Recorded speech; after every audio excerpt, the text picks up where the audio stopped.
नमस्कार दोस्तों, हमें लास्ट वीक मार्केट में काइंड ऑफ नेगेटिव कैंडल देखने को मिल चुकी है, लेकिन जो प्रीवियस वीक की कैंडल थी उससे बड़ी पॉजिटिव कैंडल बनते हुए नजर आई थी। अब यहाँ पर क्या सिनेरियो बन सकता है? क्या मार्केट नीचे जाने वाली है या फिर यहाँ से रिकवर कर सकती है?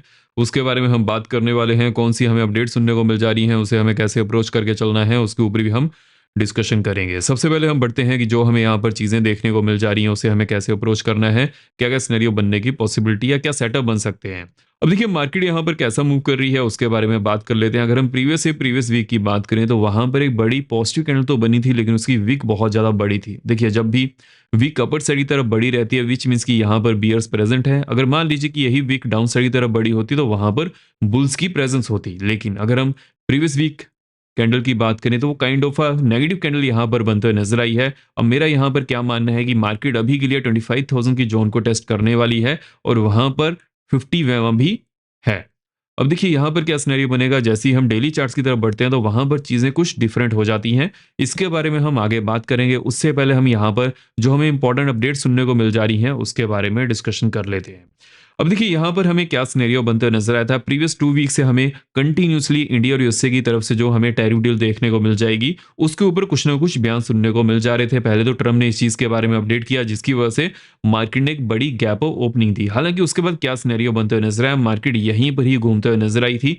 और इस चीज के बारे में मैंने आपको बहुत अच्छी तरह से एक्सप्लेन किया था कि जो हमें रेड कैंडल बनते हुए नजर आई है, हालांकि 1 मिनट में मार्केट यहीं पर ही पहुंच चुकी थी। उसके बाद काइंड ऑफ रेंज मोड होते हुए नजर आई थी 3 फेब को। लेकिन उसके बाद यहां पर क्या सिनेरियो बना, market kind of range mode हो चुकी थी। अब देखिए यहां पर हमें किस चीज के ऊपर फोकस करना है, यहां पर जो टैरिफ डील है वो कैसे पैन आउट कर सकती है। बिकॉज ट्रम्प जो एक बहुत बड़ा ट्वीट किए थे वहां पर ही मैंने आपको इस चीज के बारे में अपडेट किया था कि यहां पर 0% टैरिफ की बात नहीं की जा रही है। जो नॉन टैरिफ बैरियर है उनकी बात की जा रही है कि उसको इंडिया खत्म करने वाला है। लेकिन यहां पर भी एक बहुत बड़ा पेच है। अगर एग्रीकल्चर सेक्टर में जो नॉन टैरिफ बैरियर हैं, देखिए नॉन टैरिफ बैरियर का ये मतलब होता है कोई भी यहां पर रूल्स एंड रेगुलेशन ऐसी लाए जाएं जिसकी वजह से फॉरेन कंपनीज उस कंट्री में ना आ पाए, ओवरऑल मार्केट के सेंटीमेंट की तरफ बढ़े। देखिए जैसे कि मैंने आपको इस चीज के बारे में अपडेट किया था कि जो एग्रीकल्चर सेक्टर है और जो डेयरी सेक्टर है उसको इंक्लूड करने की पॉसिबिलिटी बिल्कुल भी नहीं है।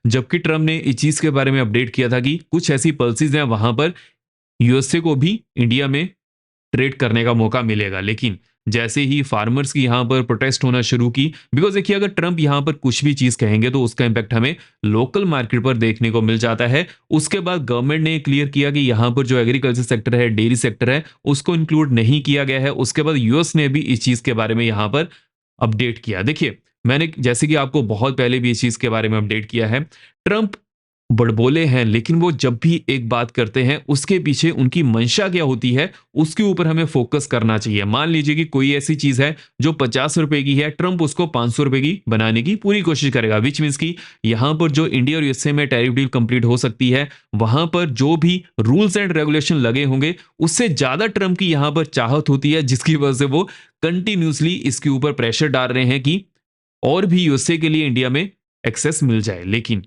जो एग्रीकल्चर सेक्टर और जो डेयरी सेक्टर है वहां पर किसी भी फॉरेन कंट्री की कंपनी की इजाजत हमें डोमेस्टिक मार्केट में देखने को नहीं मिलेगी। बिकॉज अगर ऐसा होता है उस समय जो सेंटर में गवर्नमेंट बैठी रहेगी उसका फिर से सत्ता में आना मुश्किल हो सकता है।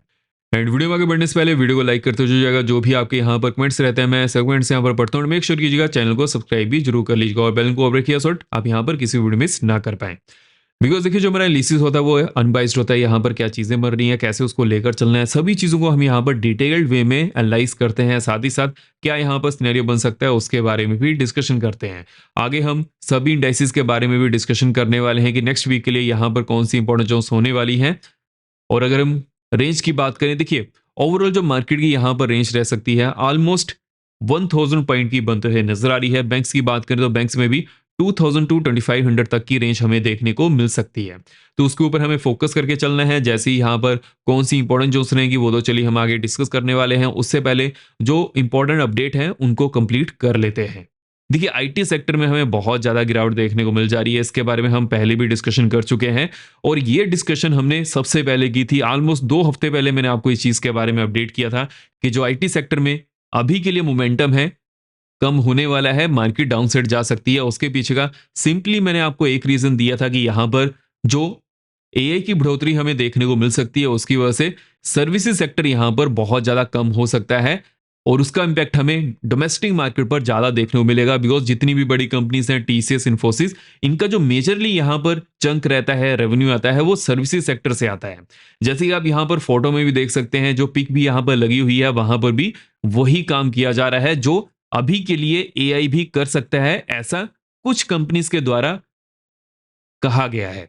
लेकिन क्या एआई फुली इन चीजों को कर सकता है? देखिए, सिंपली जो कुछ ऐसी चीजें रहती हैं वो तो चलिए एआई कर सकता है, लेकिन जो एक स्किल बेस्ड चीजें हैं उनको एआई अभी के लिए नहीं कर पाएगा, जिसकी वजह से अभी के लिए क्या सिनेरियो बनेगा, जो आईटी सेक्टर है वहां पर हमें गिरावट तो देखने को मिलेगी। इस चीज के बारे में मैंने आपको पहले भी अपडेट किया हुआ है, लेकिन कुछ समय के बाद आईटी सेक्टर यहां पर संभलते हुए नजर आएगा, बिकॉज जो इंडियन लोकल कंपनीज हैं वो भी एआई की तरफ बढ़ते हुए नजर आएंगी। देखिए, किसी भी कंपनी का रेवेन्यू कैसे आता है? जो वो प्रॉफिटेबिलिटी करती है। अब एक कंपनी, मान लीजिए कि कोई भी इंडियन कंपनी है जो अभी के लिए सर्विसेज सेक्टर में ज्यादा है, उसका जो रेवेन्यू है वो सर्विसेज सेक्टर से ज्यादा आ रहा है, लेकिन अगर वही कंपनी एआई सेक्टर में ज्यादा जाएगी तो उसका जो पहले रेवेन्यू था, जो प्रॉफिटेबिलिटी थी, वो फिर से उतनी हो सकती है। तो इस चीज के ऊपर फोकस करना है। जो भी कंपनी, इंडियन कंपनी जो आईटी सेक्टर में है और वो एआई की तरफ कुछ भी कदम बढ़ाती है, तो उसके ऊपर आपका फोकस होना चाहिए, बिकॉज वही आने वाले दिनों में, आने वाले सालों में अच्छा खासा मूव कर सकती है। और देखिए, इस चीज के बारे में मैंने आपको यहां पर भी अपडेट कर दिया था कि जो इंडिया में एआई समिट होने वाला है वहां पर बहुत बड़े नाम आने वाले हैं, लेकिन इसका इंपैक्ट हमें इंडिया की आईटी सेक्टर में थोड़ा कम देखने को मिल सकता है। उसका इंपैक्ट हमें नेगेटिव बनते हुए नजर आएगा, और वैसी सिनेरियो बनते हुए नजर आया है। लेकिन अगर हम यहाँ पर एफआईज के डाटा की बात करें, देखिए एफआईज कंटिन्यूसली यहाँ पर पहले तो ग्रीन में डाटा शो कर रहे थे, लेकिन फ्राइडे दिन इतना बड़ा रेड में डाटा शो किया कि जो पहले ग्रीन में डाटा यहाँ पर एफआई शो कर रहे थे उसका कोई मतलब नहीं रहा, जिसकी वजह से अगेन एफआईज की जो फेब में अभी के लिए ओवरऑल जो नंबर है वो नेगेटिव में आ चुका है। अब देखिए, यहाँ पर हमें किस चीज के ऊपर फोकस करना है।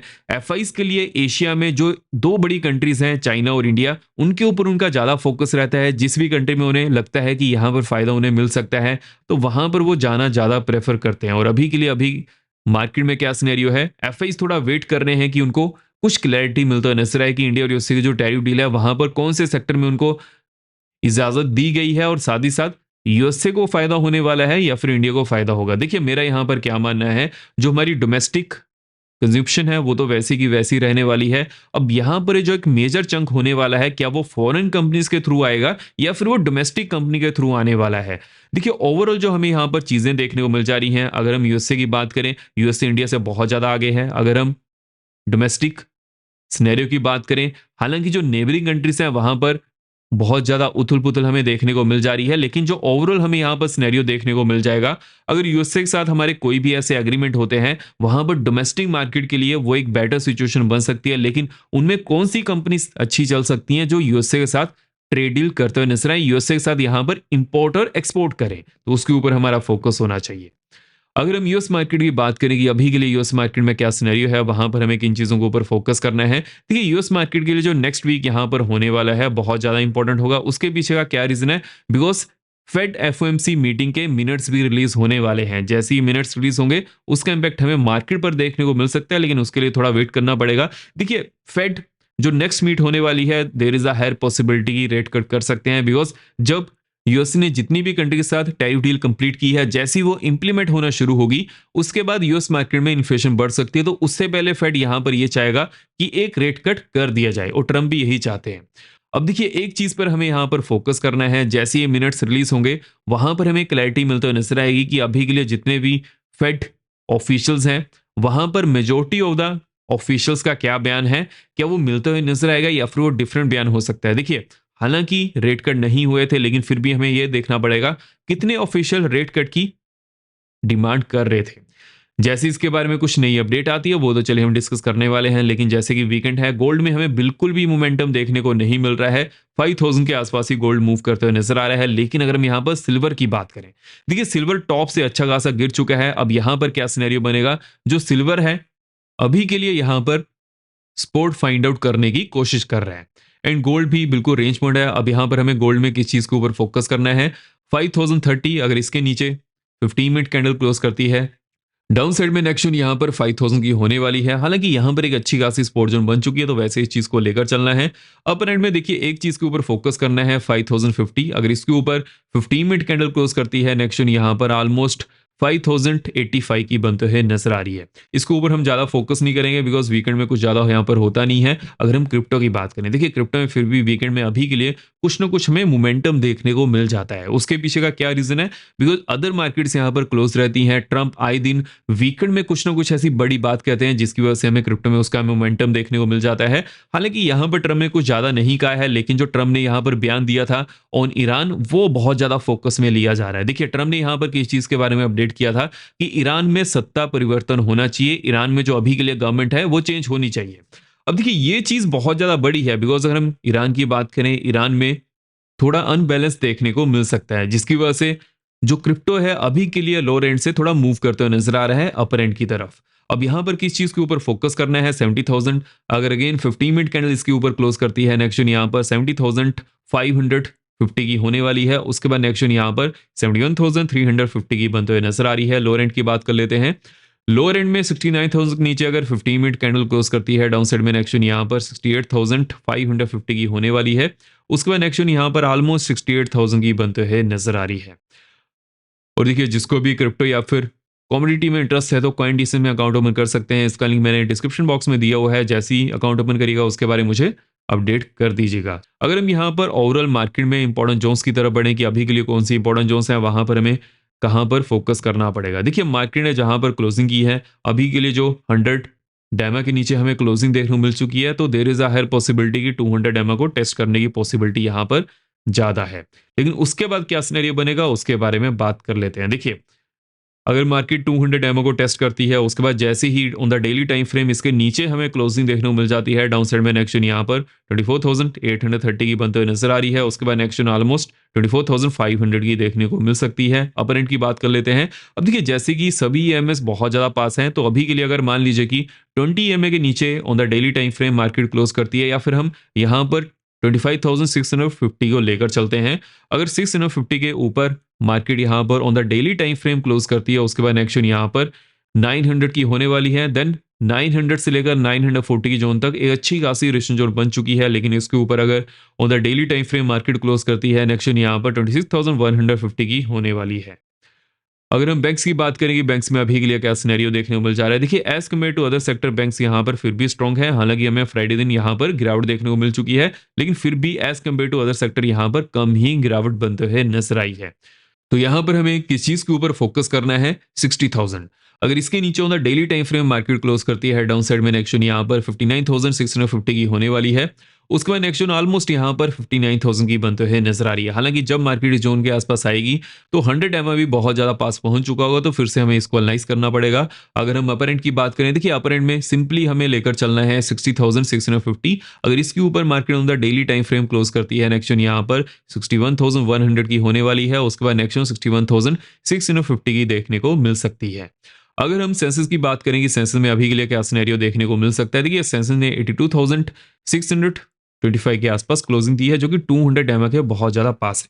अगर इसके नीचे on the daily time frame market close करती है नेक्स्ट वीक किसी भी दिन, उसके बाद डाउन साइड में नेक्स्ट यहाँ पर 81,350 की होने वाली है एंड 80,500 की नेक्स्ट बनते हुए नजर आ रही है। अपर एंड की बात कर लेते हैं। अपर एंड में अगर 83,200 के ऊपर मार्केट क्लोज करती है, उसके बाद नेक्स्ट यहाँ पर 83,850 की होने वाली है। उसके बाद नेक्स्ट 84,500 की बनते हुए नजर आ रही है।